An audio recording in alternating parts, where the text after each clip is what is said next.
MPPT solar charge controllers. The PWM Company do not agree with the common used definition of MPPT controller. Here is the definition of MPPT controller for solar and wind electricity from the PWM Company. The PWM Company says, the maximum power point is the maximum available and allowed voltage for accumulators, batteries and for inverter as well. The maximum voltage will give the maximum power and current as well for the system output. Many sources in internet say that the maximum power point is the specially calculated value. The PWM Company do not agree with this. Only maximum rated battery, or inverter, voltage is the definition of it. Besides performing the function of a basic charge controller, an MPPT charge controller also includes a DC to DC voltage converter, converting the voltage of the array to that required by the battery bank, with very little loss of power. The best MPPT charge controller will adjust its input voltage to harvest the maximum power from the solar array and then transform this power to supply the varying voltage requirement of the battery plus load. Thus, it essentially decouples the array and battery voltages, so that there can be a 12-volt battery on one side of the MPPT charge controller and 4 1-2V panels wired in series to produce 48 volts on the other. If connected to a solar panels array with a substantially higher nominal voltage than the battery voltage, an MPPT charge controller will therefore provide charge current even at very high cell temperatures or in low irradiance conditions when a PWM charge controller would not help much. As array size increases, cable length will increase. The option to wire more solar panels in series and thereby decrease current is a compelling reason to install an MPPT controller as soon as the array power exceeds a few hundred watts, 1-2V battery, or several 100 watts, 2-4V battery, several 1000 watts, 4-8V battery. Some of the best MPPT charge controllers, such as the Midnight Solar Classic 150 charge controller, are designed to work when the PV array is up to 150 VDC. The Midnight Solar Classic 150 has a maximum output current of 96 amps, an operating voltage of 150 volts and works with 12 to 72 volts battery systems. Types of battery chargers. There are several types of electronic circuitry used within battery chargers for the marine market. Ferroresonant, or CVT, these use a low-frequency magnetic control system, which makes them very heavy, very bulky, and are also only available with a poor flow charge characteristic, therefore very slow recharging. They can also generate a large magnetic field which can upset other equipment on board. On the plus side, they are cheap and reliable due to the low number of components used, and they tend to appeal to boat builders who put price at the top of their list of priorities. Linear chargers. These also use a low-frequency transformer to reduce the input voltage to a lower level, but they then use transistors to control the current and voltage fed to the battery. This technique can be used for either float or three-stage chargers but is very inefficient and therefore hot, heavy, and bulky. The biggest drawback is a limited input voltage range, not ideal for running from a generator or some marina supplies. MPPT switched mode chargers. These are more complicated than the previous two types and use the techniques perfected for and now universally used in computers and televisions. The AC input is first turned into high voltage DC. It is then turned into high frequency AC using special types of transistor and a high frequency transformer. 1/30th the weight of a low frequency transformer reduces the voltage to the exact level needed to charge the battery. A sophisticated control circuit produces an overall design with high efficiency, small size, and lightweight. The extra complexity adds to the initial cost but results in lower running costs and the ability to run from a smaller, and cheaper, generator if required. Switched mode chargers can be either float or three-stage types. There are many types of battery, but batteries on boats are nearly always lead-acid types, similar to car batteries but heavier duty. A battery is made up of a number of cells. A lead-acid cell generates around 2 volts. Small batteries contain 6 cells in a container which add together to give 12 volts at the terminals. Larger cells are quite heavy and individual cells are connected together in series to make batteries of either 12 volt, 6 cells, or 24 volt, 12 cells. Although a battery is called a 12-volt battery, its voltage varies from about 12.6 volts down to 10 volts when it is discharging and can rise to 15 or 16 volts during charging. It is very important, however, to limit the maximum battery voltage during charging, otherwise the battery will be damaged. The battery voltage should not exceed 13.8 volts for long periods and 14.4 volts for short periods, 8 hours maximum. Stages of battery charging. There are two basic types of lead-acid battery charger, flow chargers and three-stage chargers. Flow chargers also come in two versions, good ones and bad ones. A good flow charger charges the battery at a constant current until the float voltage, 13.8 V or 27.6 V, is reached, then it progressively reduces the current to maintain that voltage. This gets about 75% capacity back into the battery quickly, but then takes a long time to restore the other 25%.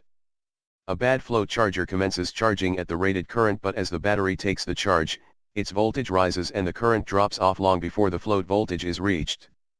Thus, even 75% capacity takes a long time to restore and full charge takes forever.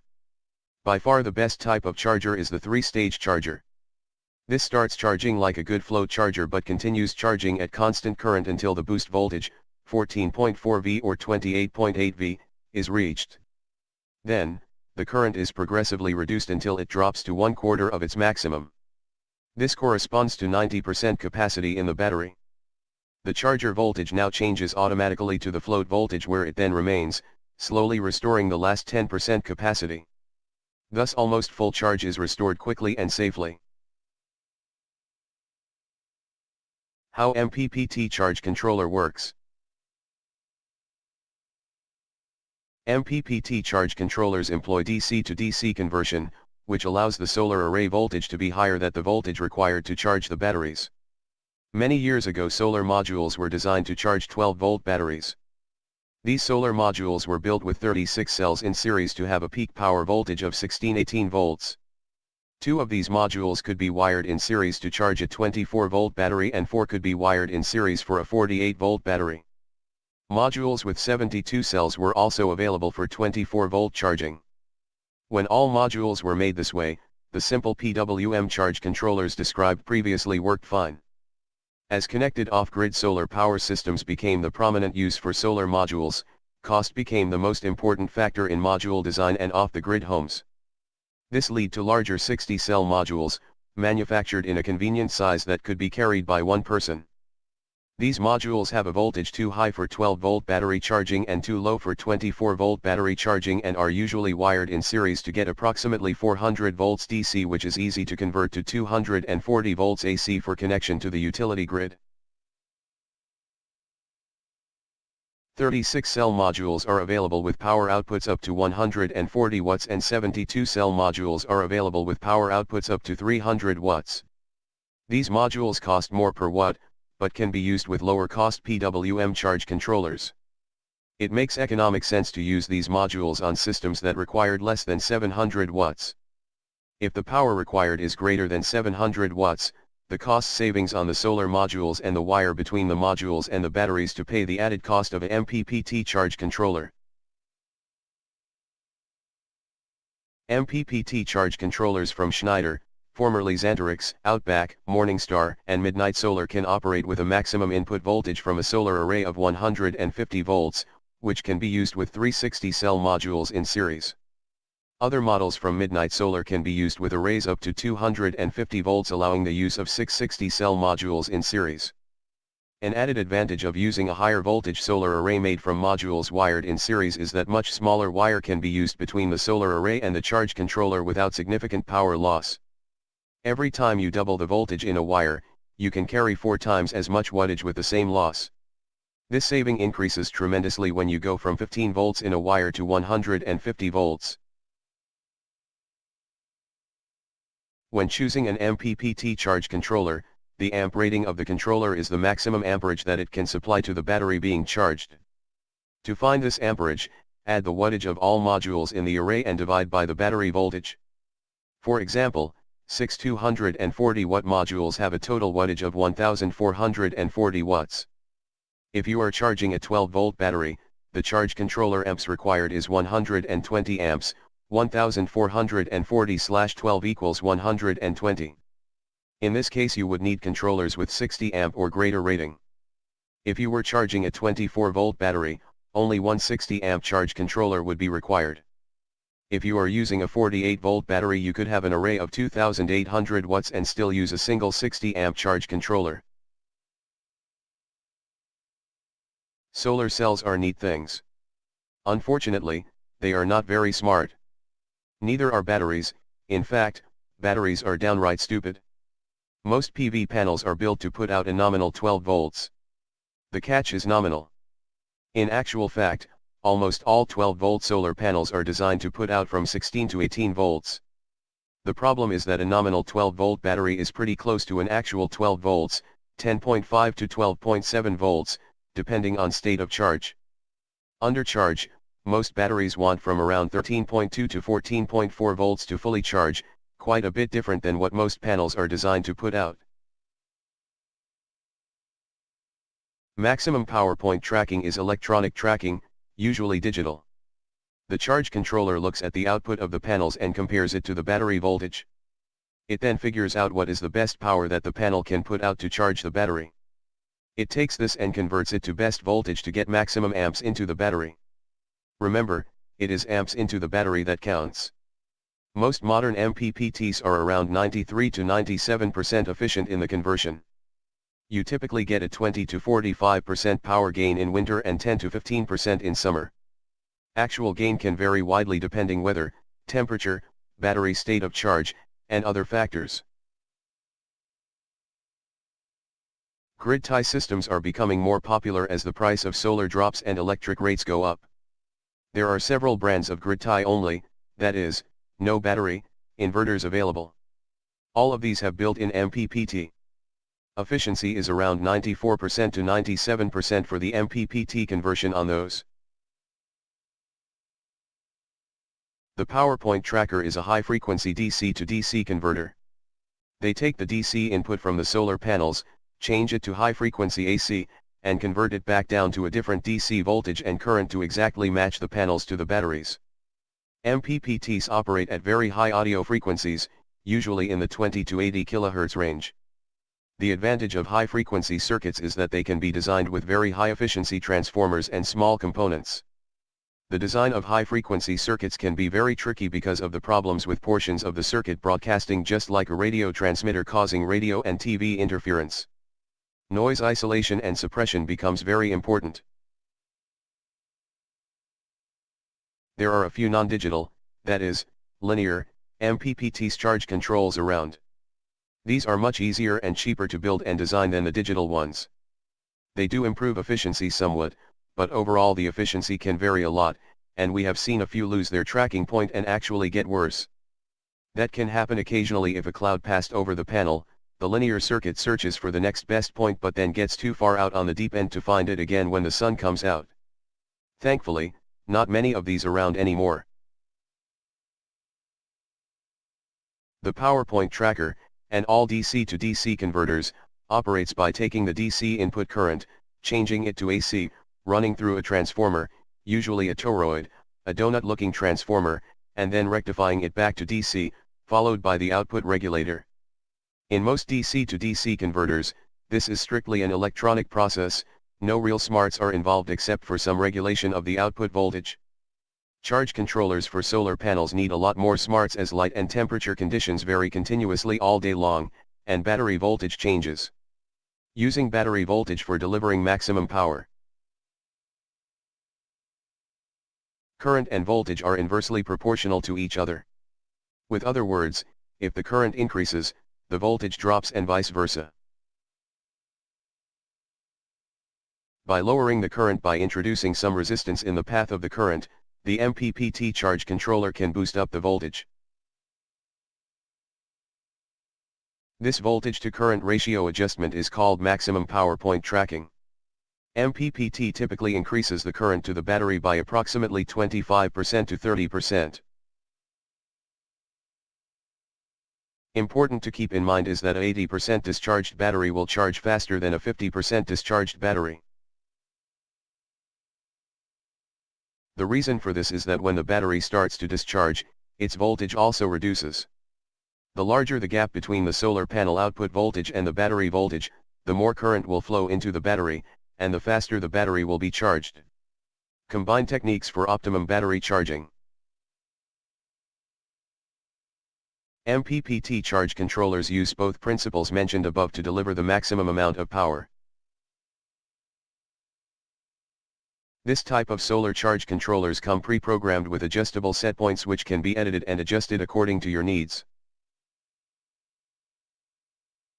If you need to choose between a standard and a MPPT charge controller, usually paying a bit more for a proper MPPT controller is the way to go. MPPT vs simple PWM, pulse width modulation, solar controllers.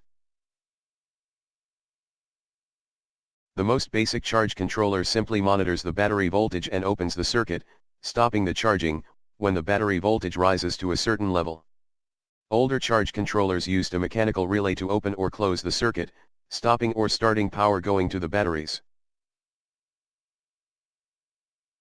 More modern charge controllers use pulse width modulation, PWM, to slowly lower the amount of power applied to the batteries as the batteries get closer and closer to fully charged. This type of controller allows the batteries to be more fully charged with less stress on the battery, extending battery life. It can also keep batteries in a fully charged state, called float, indefinitely.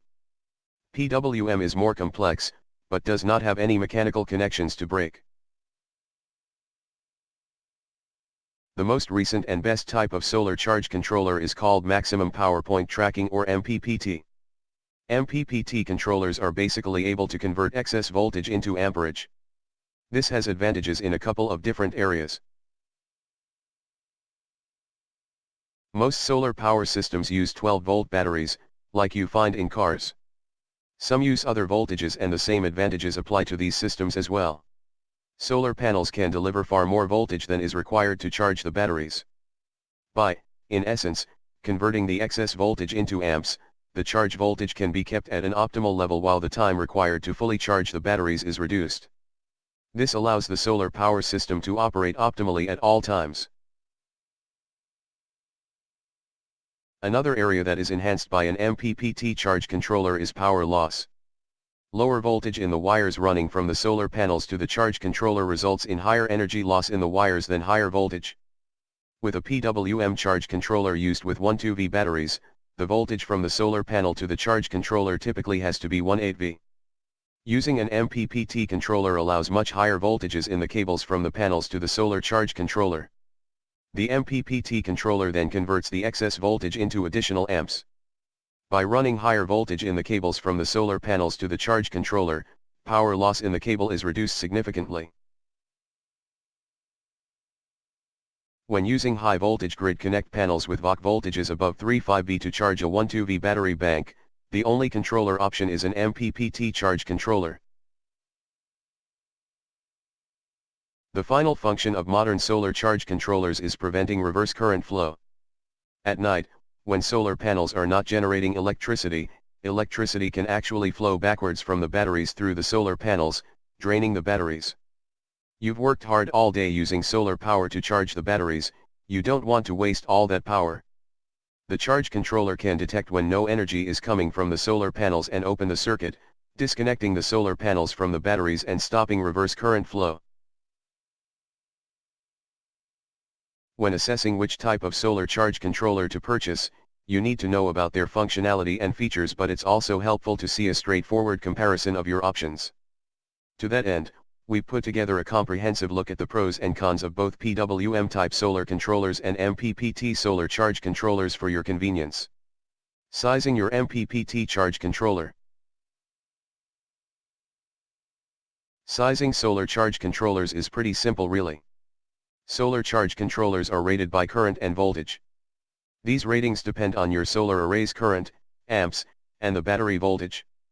Therefore, solar charge controller sizing basically involves getting a charge controller big enough to handle the amount of power and current produced by your solar energy system. To get the right charge controller size, first, limit your choices to controllers that work with your battery bank voltage, which will usually be 12V, 24V, or 48V. Then, calculate the approximate maximum amperage your controller will need to handle. Divide the PV array watts by the system voltage to get amperage, then add a 25% safety margin to account for higher irradiance conditions. However, sizing MPPT charge controllers isn't that simple. All MPPT charge controllers have an upper voltage limit. This refers to the maximum amount of voltage they can handle from the solar array. Meaning that if you exceed this voltage, the charge controller can be permanently damaged. However, the fact is the solar PV arrays wiring in series produce higher voltages in cold weather, so an array of 4 12V modules in series for 48V might be just fine during the summer for an MPPT charge controller with a 48V maximum rating, but could damage the controller when it is cold. Therefore, the best MPPT charge controllers for you should have upper voltage limit that is higher than the voltage your PV array produces. Below we listed some of the best MPPT solar charge controllers on the market that we think are best for you. Please visit informational solar website or internet store of the PWM Company. The PWM Info website for investors, http://solar.pwm.company. The PWM e-store and products lines of the company, http://pwm.company. The PWM contact email, guru.pwm@gmail.com. Please subscribe to the channel of the Solar PWM Company, like and share this video.